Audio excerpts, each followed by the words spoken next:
दोस्तों आज के वीडियो में मैं आपको बताने वाला हूं कि कैसे हम टैली के मल्टीपल एग्जाम्पल एक साथ कर सकते हैं।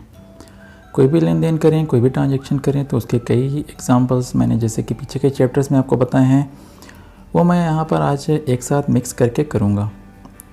ठीक है, और ये सारे एग्जाम्पल मैं आपको लाइव करके यानी टैली में डायरेक्टली करके भी शो करूँगा, जिसका वीडियो मैं आगे आपको दिखाने वाला हूँ। तो आप इस पूरे वीडियो को ध्यान से देखेंगे और समझने की कोशिश करेंगे। अगर वीडियो को बीच में स्किप करेंगे जैसे कि आप जानते हैं तो आपको पूरी बात नहीं समझ में आएगी, इसलिए वीडियो को पूरा देखने की कोशिश करेंगे।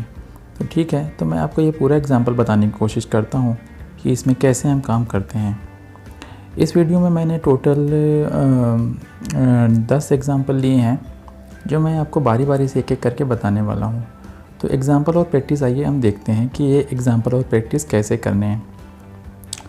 तो दोस्तों मैंने पहला एग्ज़ाम्पल जो लिया है ये मैंने परचेस का लिया है। ये सभी एग्ज़ाम्पल मैं पीछे के चैप्टर में बता चुका हूँ, लेकिन मैं इन सभी एग्ज़ाम्पल को आज एक साथ करूँगा और इनके मैं जर्नल, लेज़र और वाउचर एंट्री भी करने वाला हूँ।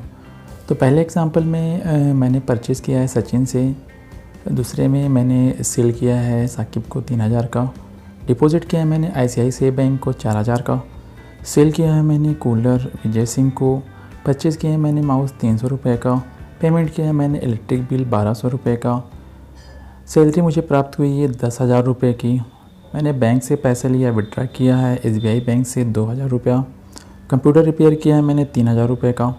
इसके अलावा मैंने किराया प्राप्त किया है, रेंट मैंने रिसीव किया है। तो ये लगभग 10 एग्ज़ाम्पल्स हैं दोस्तों जो मैं अभी करने वाला हूँ। ये सभी एग्ज़ाम्पल मैं एक एक करके करूँगा और अगर आपने ये सारे एग्ज़ाम्पल पढ़े तो आपकी अच्छी खासी प्रैक्टिस हो जाने वाली है। तो ये सारे एग्ज़ाम्पल मैं आपको दिखाने वाला हूँ और आप साथ में बने रहें और इन सभी एग्ज़ाम्पल्स को आप देखें। तो देखते हैं कि ये कैसे वर्क करता है। ध्यान दें दोस्तों, अगर आपको अकाउंटिंग के रूल्स नहीं पता हैं तो आपको ये एग्ज़ाम्पल्स करने में या समझने में दिक्कत हो सकती है। तो मैंने टैली के सभी चैप्टर्स पीछे चैप्टर 1 से लेकर के 9 तक अपलोड कर रखे हैं। ये करंट चैप्टर जो है चैप्टर 10 है, तो बेहतर होगा कि अगर आप चैप्टर 10 को पढ़ रहे हैं तो पीछे के चैप्टर्स को एक बार पढ़ लें। तो चलिए देखते हैं कि कैसे हम इन सभी एग्ज़ाम्पल की एक जनरल एंट्री बनाते हैं। ठीक है, इसको मैं स्टेप 1 नाम देता हूँ। तो अगर मैं इन सभी को एक टेबल में एंट्री करा के आपके सामने पेश करूँ, प्रेजेंट करूँ, तो ये इस तरीके से दिखाई देगा। पहले एंट्री के अनुसार क्योंकि मैंने परचेज़ किया है सचिन से तो सचिन क्रेडिट हो जाता है और मैं परचेज़ करता हूँ 10,000 रुपये का, तो परचेज़ अकाउंट डेबिट हो जाता है। दूसरे लेन देन में मैंने सेल्स किया है साकिब को, तो साकिब डेबिट होता है और सेल्स अकाउंट इनकम होने की वजह से क्रेडिट हो जाता है। तीसरे एग्जांपल में मैंने ICICI बैंक में पैसा जमा किया है तो ICICI बैंक डेबिट हो जाता है। मैंने विजय को कूलर बेचा है तो कूलर जो है विजय अकाउंट डेबिट हो जाता है और कूलर जा रहा है इसलिए क्रेडिट हो जाता है। मैंने माउस परचेज़ किया है, माउस आ रहा है और परचेज़ अकाउंट क्रेडिट हो जा रहा है। पर यहाँ पर देखें दोस्तों एक्सेप्शन होगा क्योंकि परचेज़ डेबिट होता है, लेकिन एक्सेप्शन होने पर मैंने आपको बताया था पीछे कि नॉमिनल अकाउंट को चेंज कर देते हैं। और इलेक्ट्रिक बिल खर्चा है तो मैंने इसका पेमेंट किया है, एक डेबिट हो जाता है। तो इलेक्ट्रिक बिल पेमेंट यानी खर्चा होने की वजह से डेबिट हो जा रहा है। तो ये सारे एग्जांपल मैंने यहाँ पे टेबल बना के किए हैं। ये 6 एग्जांपल्स हैं। आगे हम बाकी 4 एग्जांपल भी मैं कंटिन्यू करता हूँ, वो भी आप देख सकते हो। तो बाकी के एग्जांपल भी यहाँ पर आपके सामने मौजूद हैं, तो आप देख सकते हैं। यहाँ पे एग्ज़ाम्पल नंबर 7 है। एग्ज़ाम्पल नंबर 7 में मैंने सैलरी प्राप्त की है। सैलरी जो मैंने प्राप्त की है वो मुझे कैश के रूप में प्राप्त हुई है, तो यहाँ पर कैश आ रहा है। तो कैश के आने की वजह से कैश अकाउंट डेबिट हो जाता है। 10,000 रुपये का मुझे कैश मिला है सैलरी के रूप में। इसके अलावा मैंने SBI बैंक से पैसा लिया था यानी विड्रा किया था, विड्रा होने पर कैश अकाउंट डेबिट हो जाता है। 2000 रुपये का मैंने किया। कंप्यूटर रिपेयर कराया है। कंप्यूटर रिपेयर क्योंकि खर्चा है तो खर्चा होने पर डेबिट हो गया। 3800 रुपये का कंप्यूटर मैंने रिपेयर कराया और मैंने कैश दिया है। इसके अलावा दोस्तों मैंने कैश प्राप्त किया है रेंट के रूप में यानी किराया मुझे मिला है। तो जब आप देख सकते हैं मुझे मिला है कहीं से तो कैश डेबिट हुआ है। अब जब मैंने पेमेंट किया है तो कैश क्रेडिट हुआ है। तो ये लगभग 10 एग्ज़ाम्पल हैं जिनकी मैंने टेबल में बनाकर जनरल एंट्री की हुई है। ये पहला स्टेप है दोस्तों। जब भी आप कोई लेन देन करने जाएं तो पहले एग्ज़ाम्पल को अच्छे तरीके से समझ लें और उसका एक जनरल टेबल बना लें, तो इससे आपको आगे करने में आसानी होती है। अब हम आगे बढ़ेंगे और स्टेप 2 करने वाले हैं। इस स्टेप में मैं सभी जनरल एंट्रीज़ के एक नंबरिंग सेट करूँगा। पीछे के चैप्टर 9 में मैंने आपको वाउचर्स बताए थे। वाउचर 6 प्रकार के मेन होते हैं, तो मैं यहाँ पर 6 अलग अलग मेन वाउचर को यूज़ करने वाला हूँ। तो आप देख सकते हैं क्योंकि मैंने परचेज़ किया है तो परचेज़ डेबिट होने पर F9 नंबर इसका सेट होगा, परचेज़ वाउचर में जाएगा टैली में। सेल का वाउचर नंबर F8 होता है, तो सेल करने पर सेल क्रेडिट होने पर F8 में जाएगा दूसरा। और बैंक डेबिट हो रहा है यानी मैंने बैंक में जमा किया है, तो बैंक का कोई भी लेन देन हो, चाहे बैंक से विड्रॉ हो, चाहे बैंक से डिपॉजिट हो, बैंक चाहे डेबिट हो या क्रेडिट हो, वो F4 में ही जाता है कंट्रा वाउचर में। इसके अलावा अगर आप देखें तो विजय को मैंने कूलर बेचा है इस एग्जांपल में मैंने विजय कूलर बेचा है, लेकिन यहाँ पर सेल का नाम नहीं आ रहा, इसलिए जनरल एंट्री होती है। और 5वें एग्जांपल में भी अगर आप देखें तो मैंने माउस ख़रीदा है, लेकिन माउस ख़रीदा है तो परचेज यहाँ पर एक्सेप्शन था और एक्सेप्शन होने की वजह से परचेज़ डेबिट में नहीं आया है, परचेज़ क्रेडिट है, तो इसलिए मैं परचेज़ को F7 में एंट्री करूँगा, यानी जनरल वाउचर में ये भी जाएगा। इसके अलावा पेमेंट में जाएगा वो एंट्री। अब इसी को मैं कंटिन्यू करता हूँ, बाकी एग्जाम्पल के भी नंबरिंग में कर लेता हूँ और उसके आधार पर मैं आगे चलता हूँ। तो आप देख सकते हैं ये 7वां एग्जाम्पल है। 7वें एग्जाम्पल में कैश डेबिट था, यानी कैश मुझे मिला है एक सैलरी के रूप में, रिसीव किया है मैंने कैश। जब मुझे कैश रिसीव होता है तो F6 में एंट्री होती है। इसके अलावा जब कैश मैंने लिया है बैंक से, तो जो है बैंक, जैसे कि मैंने पहले बताया, चाहे मैंने बैंक में जमा किया हो चाहे विड्रा किया हो, F4 में एंट्री होती है, तो ये वाला भी F4 में ही जाएगा। कंप्यूटर रिपेयर में मेरा खर्चा लगा, मैंने पेमेंट किया है कंप्यूटर रिपेयर पे, तो ये 5 में एंट्री होगी। इसके अलावा आप देख सकते हैं रेंट मैंने लिया है यानी कैश आ रहा है, तो जब कैश आ रहा है तो F6 यानी रिसीव हुआ, F6 में एंट्री करेंगे रिसीट वाउचर में। और जब कैश हम दे रहे हैं यानी पेमेंट कर रहे हैं तो F5 में एंट्री होगी। तो ये मैंने वाउचर नंबरिंग कर ली है।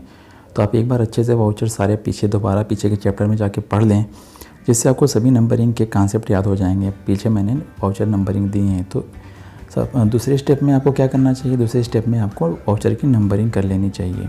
इससे आपको समझने में या करने में ईजी या आसान हो जाता है। तो चलिए आगे चलते हैं, आगे काम करते हैं। तो अभी तक हमने जनरल बना लिया और जनरल में उन सभी एंट्रीज़ की एक नंबरिंग सेट कर रखी है।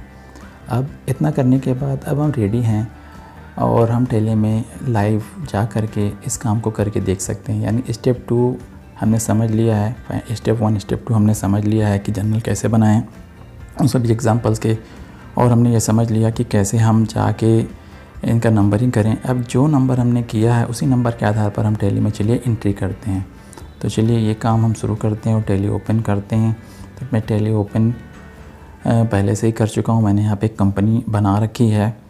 तो कंपनी बनाने के बाद, जैसे कि मैंने पहले कई बार बताया, कंपनी ऑलरेडी मैं बना चुका हूँ। कंपनी कैसे बनाई जाती है इसका कॉन्सेप्ट में मैं दे चुका हूँ, तो मैं सेटिंग कर लूँगा। मैंने आपको पीछे के चैप्टर में बताया है कि जब भी हम कोई नया लेन देन करते हैं, बेसिक कोई लेन देन करते हैं, तो हम F11 ऑप्शन दबा के पहले सारे ऑप्शन को नो कर देते हैं। तो जितने भी ऑप्शंस आपको शुरुआत में accounting features option F11 button दबा के मिलेंगे, उन सबको आप नो कर देंगे। उसके बाद F12 में भी जा कर के वाउचर एंट्री ऑप्शन में जाएंगे, वहाँ पे भी सारे ऑप्शन को आप नो कर देंगे। ठीक है, केवल एक ऑप्शन आपको यस रखना है, जैसे कि मैंने पीछे बताया था यूज़ CRDR ऑप्शन होगा, इसी को केवल यस रखना है। इसके अलावा बाकी सारे ऑप्शन आपको नो करके रख देने हैं। इतना कराने के बाद अब मैं शुरू करता हूँ कि कैसे एंट्री करेंगे। देखिए, सबसे पहले जो लेन देन हमारा हुआ है इसमें परचेज़ अकाउंट डेबिट है और सचिन का नाम है। यहाँ पे 2 नाम आ रहे हैं, एक परचेज़ नाम आ रहा है, एक सचिन का नाम आ रहा है। तो ये दोनों नाम से हमें लेज़र बनाने होंगे। ध्यान दें दोस्तों, जिस भी पार्टी के साथ आपका लेन देन हुआ है उसकी नाम की एंट्री करनी होती है, उसका नाम देना होता है, जो कि मैंने पीछे के चैप्टर में बताया, उसे यहाँ पे आपको बनाना होगा। तो सबसे पहले हम लेज़र बनाएंगे। तो लेज़र मैं यहाँ पे सबसे पहले परचेज़ का बना दूँगा। अभी मैं केवल बेसिक काम करूँगा, मैं केवल नेम और अंडर सभी का सेट करूँगा। इसके अलावा बाकी जो भी सेटिंग होगी मैं उन्हें नो कर दूँगा। तो यहाँ पर मैंने परचेज़ का लेज़र बना लिया। परचेज़ के बाद आप देख सकते हैं अगली पार्टी का नाम है सचिन क्रेडिट है। तो क्रेडिट हो, अगर हम किसी पार्टी से ख़रीद रहे हैं, परचेज़ कर रहे हैं, तो क्रेडिट होता है, क्रेडिट को यहाँ पे हम लोग सन्ड्री क्रेडिटर सेट करेंगे। ध्यान दें, जब भी हम किसी पार्टी से ख़रीदते हैं तो वो सन्ड्री क्रेडिटर होता है। तो ये सचिन का लेज़र हम बना के एक्सेप्ट कर लेते हैं, तो ये 2 लेज़र हमारे क्रिएट हो गए। इसी प्रकार बारी बारी से जितने भी लेज़र्स आ रहे हैं उन सबको हम यहाँ पे नोट करेंगे। साकिब का लेज़र है, साकिब को मैंने बेचा है, वो मुझसे ले रहा है, तो साकिब होगा सन्ड्री डेबिटर्स। ध्यान दें, जिस पार्टी को हम बेचते हैं वो हमसे लेता है, उसे हम सन्ड्री डेबिटर्स कहते हैं। तो ये साकिब का लेज़र मैं यहाँ पे बना लेता हूँ और यहाँ पे सेव कर लेता हूँ। साकिब के बाद अगला वर्ड आया है सेल का। तो सेल का सेल अकाउंट होता है, ये बता चुका हूँ। तो आप एक लेज़र बना लेंगे सेल अकाउंट के नाम से। तो मैं सेल का लेज़र सेल्स अकाउंट के नाम से बना लेता हूँ, एक्सेप्ट कर लेता हूँ। तो ये मैंने 4 लेज़र बनाए। अब आगे बढ़ता हूँ। आगे ICICI बैंक का नाम आया है। बैंक भले ही डेबिट हो क्रेडिट हो, बैंक का अकाउंट, बैंक का जो लेज़र बनता है वो हमेशा बैंक अकाउंट ही होता है। तो हम यहाँ पे बैंक का लेज़र बना लेंगे बैंक अकाउंट के नाम से। ठीक है, ध्यान दें दोस्तों, अभी मैं वाउचर एंट्री नहीं कर रहा हूँ, अभी मैं केवल लेज़र बना रहा हूँ। ठीक है, तो ये बैंक के साथ हमारा लेन देन हुआ था, तो मैंने बैंक की एंट्री कर दी है। इसके अलावा कैश का लेज़र बनाना नहीं होता, मैंने पहले बताया था कैश का लेज़र ऑलरेडी बन जाता है। जब भी हम नई कंपनी बनाते हैं तो हमें कैश का लेज़र नहीं बनाना है। विजय के साथ हमारा लेन देन हुआ, विजय को मैंने सेल किया है, तो विजय यहाँ पर सन्ड्री डेबिटर हो जाएगा। ध्यान दें, विजय को मैंने सेल किया है तो विजय होगा सन्ड्री डेबिटर्स। तो विजय के नाम से एक लेज़र मैं बना लेता हूँ, ये हो जाएगा सन्ड्री डेबिटर्स। ठीक है, ये मैंने एक्सेप्ट कर दिया।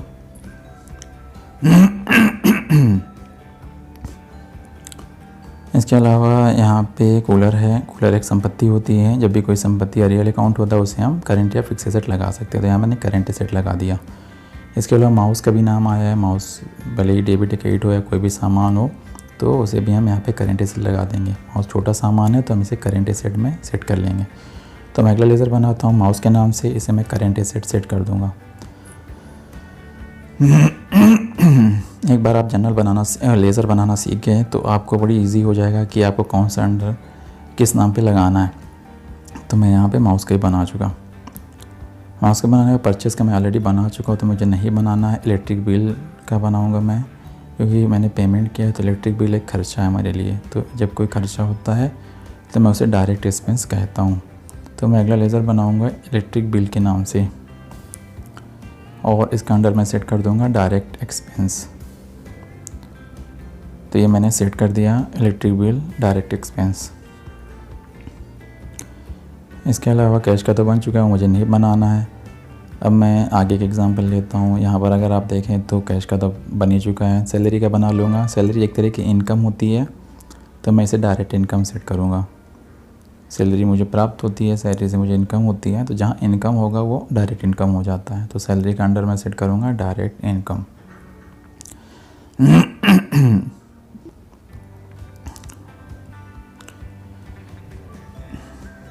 उसके बाद आगे मैं बढ़ूँगा तो यहाँ पर बैंक का नाम है SBI बैंक का। तो जैसे कि बताया, बैंक कोई भी होता है, चाहे डिपॉजिट करें बैंक में चाहे विड्रा करें, लेज़र बनाते समय उसका अंडर बैंक अकाउंट ही होता है। तो मैं यहाँ बैंक का अंडर बैंक अकाउंट लगा दूँगा। तो ये मैंने सेट कर दिया बैंक का बैंक अकाउंट। इसके अलावा आप देखें कंप्यूटर रिपेयर है। कंप्यूटर रिपेयर भी एक तरह का खर्चा है, तो मैं कंप्यूटर रिपेयर नाम से एक अकाउंट बना लेता हूँ यहाँ पे, और ये भी मैं डायरेक्ट एक्सपेंस सेट कर दूँगा। दोस्तों अभी मैं कोई बहुत बेसिक एग्जांपल आपको दे रहा हूँ, तो यहाँ पे केवल नेम अंडर सेट कर रहा हूँ। तो जब मैं आगे के एडवांस ऑप्शन बताऊँगा तो सभी ऑप्शन को कैसे यस करना है वो भी मैं आपको बताऊँगा। तो यहाँ पे ये हो गया, कैश का तो बना ही है। अगला लास्ट है, यहाँ पे रेंट का बना लूँगा। ध्यान दें, मैं रेंट दे नहीं रहा हूँ, रेंट रिसीव कर रहा हूँ, यानी मुझे रेंट इनकम हो रही है। तो यहाँ पर रेंट भी मेरा डायरेक्ट इनकम बनेगा। तो मैं रेंट नाम से एक बना लेता हूँ और उसका अंडर लगाता हूँ डायरेक्ट इनकम। तो इसे मैं इनडायरेक्ट इनकम भी लगा सकता हूँ, आप चाहें तो इनडायरेक्ट इनकम भी लगा सकते हैं अगर आपको इनडायरेक्टली मिला, लेकिन मैं यहाँ पे डायरेक्ट इनकम लगा रहा हूँ।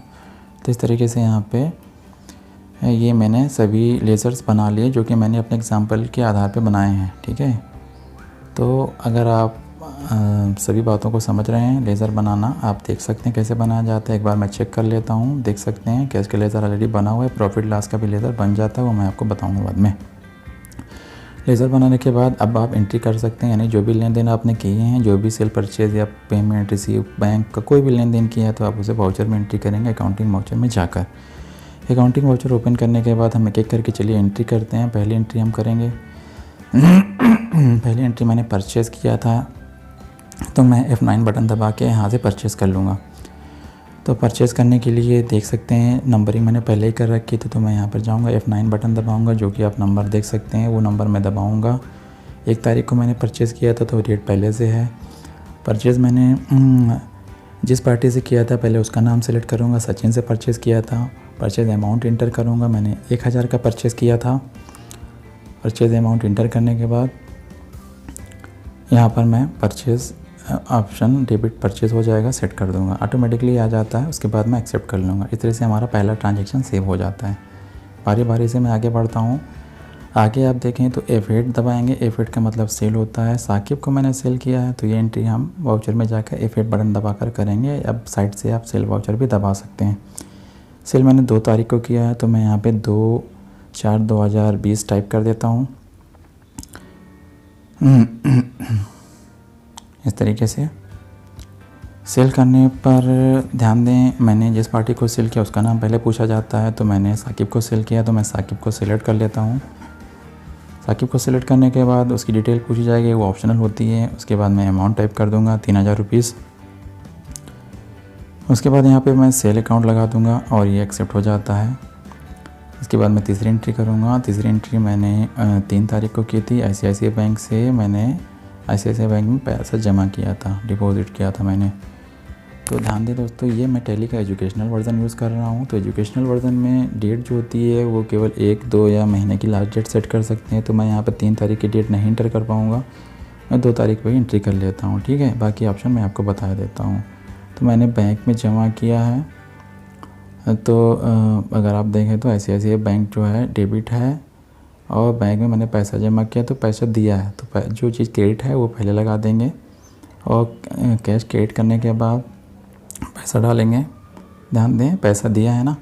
रियल अकाउंट क्या कहता है, जब कोई चीज़ दिया है तो क्रेडिट होता है, तो जो पूछा जा रहा है वो लगाना है आपको यहाँ पे। यहाँ पर आपको ये नहीं देखना कि वहाँ टेबल में कैसा किया था। जो ऑप्शन पहले जो पूछता है, क्रेडिट पहले पूछता है तो क्रेडिट लगाना है, डेबिट पहले डेबिट लगाना है। यहाँ पर आपसे उसके बारे में पूछा जाएगा भाई कितने के नोट जमा करी, वो सब ऑप्शन होते हैं। तो मैंने एक्सेप्ट कर लिया। तो इस तरीके से तीसरी एंट्री हो जाती है। इसके बाद आप देख सकते हैं यहाँ से मैंने विजय को कूलर बेचा है। ये एक जनरल एंट्री है क्योंकि इसमें सेल का वर्ड नहीं आया है, यानी सेल अकाउंट का नाम ही नहीं है। तो जब सेल अकाउंट का नाम है ही नहीं तो मैं इसे जनरल एंट्री में रखूँगा। तो जनरल एंट्री में जाने के लिए मैं F7 बटन दबाऊँगा। तो मैं दबाता हूँ F7 बटन। यहाँ पर आकर के आप देख सकते हैं इसे जनरल वाउचर कहते हैं। जनरल वाउचर में भी मैं डेट वही रखूँगा दोस्तों। डेट मैं अब 2 पे ही एंट्री कर रहा हूँ सभी की, तो ध्यान दें। यहाँ पर डेबिट पूछ रहा है, मतलब किसको बेचा, तो मैंने विजय को बेचा था तो विजय को मैं सेलेक्ट कर लूँगा।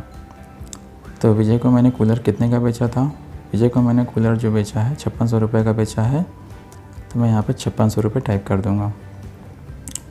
ध्यान दें, ये मैं जनरल एंट्री कर रहा हूँ क्योंकि इसमें सेल वर्ड नहीं आया है। ठीक है, अगर सेल्स नहीं आ रहा है तो और कूलर मैं क्रिएट कर दूँगा। ठीक है, इस तरीके से ये एंट्री भी हमारी एक्सेप्ट हो जाती है। अब अगले एंट्री पर चलता हूँ।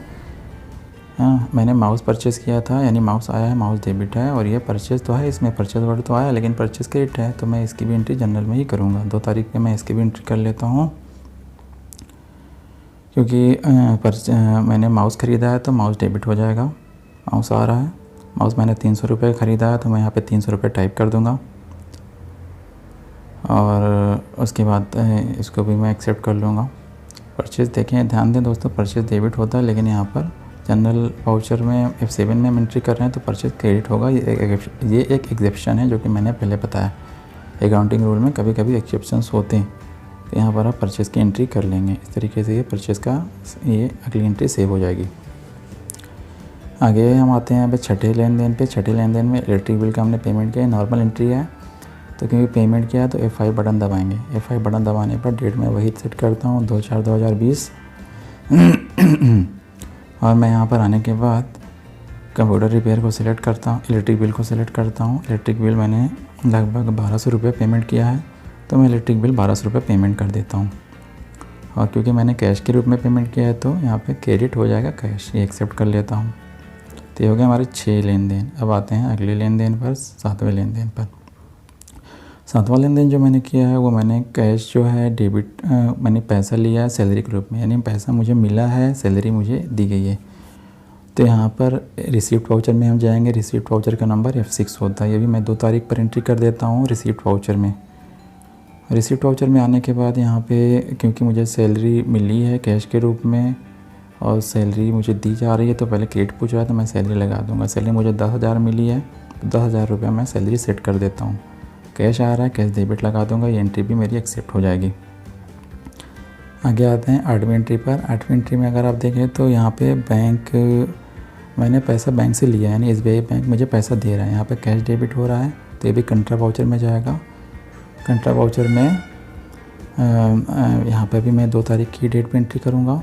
यहाँ पे क्रेडिट पहले पूछ रहा है, तो बैंक मुझे दे रहा है, तो बैंक क्रेडिट हो जाएगा। और बैंक मुझे कितना दे रहा है, बैंक मुझे 2,000 दे रहा है, यानी बैंक से मैंने 2,000 निकाले, तो क्रेडिट पहले पूछा जा रहा है, तो क्रेडिट 2,000 सेट कर दूँगा। क्रेडिट 2,000 सेट करने के बाद कुछ एक्स्ट्रा डिटेल पूछे जाएंगे, उन्हें नहीं डालना है, कैश लगा दूँगा। इस तरीके से बैंक अकाउंट क्रेडिट और कैश अकाउंट डेबिट हो जाता है। इसके बाद अगली एंट्री पर चलता हूँ। अगली एंट्री हमारी 9वीं है। यहाँ पर आप देख सकते हैं मैंने कंप्यूटर रिपेयर किया है।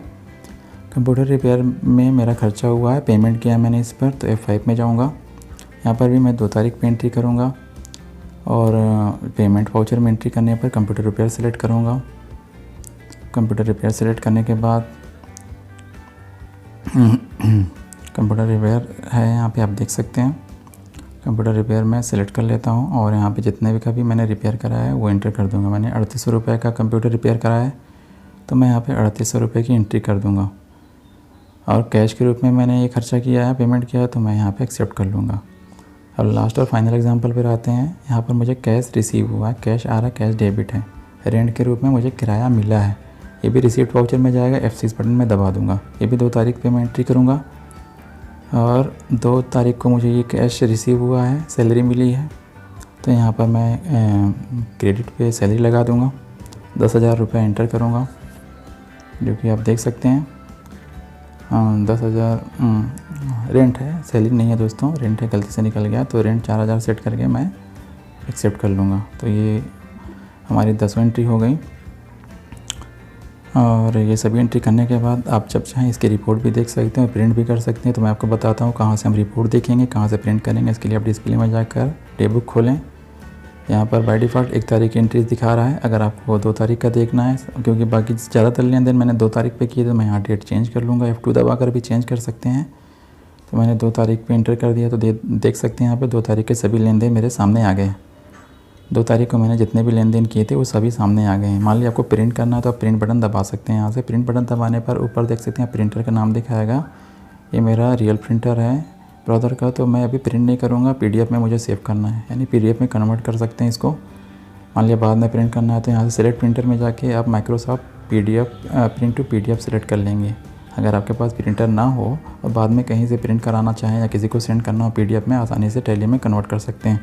तो PDF सेट करने के बाद आप कहीं पर भी सेव कर सकते हैं। मैं डेस्कटॉप पर इसको print 1 के नाम से सेव कर लेता हूँ और मैं ये सेव बटन दबा दूँगा। इस तरीके से जो भी ट्रांजेक्शन की एक लिस्ट है वो PDF के रूप में कन्वर्ट होकर के डेस्कटॉप पे सेव हो जाती है। इसे मैं ओपन करके आपको दिखा देता हूँ। तो आप देख सकते हैं ये सारे ट्रांजेक्शन जो है PDF में कन्वर्ट हो गए हैं।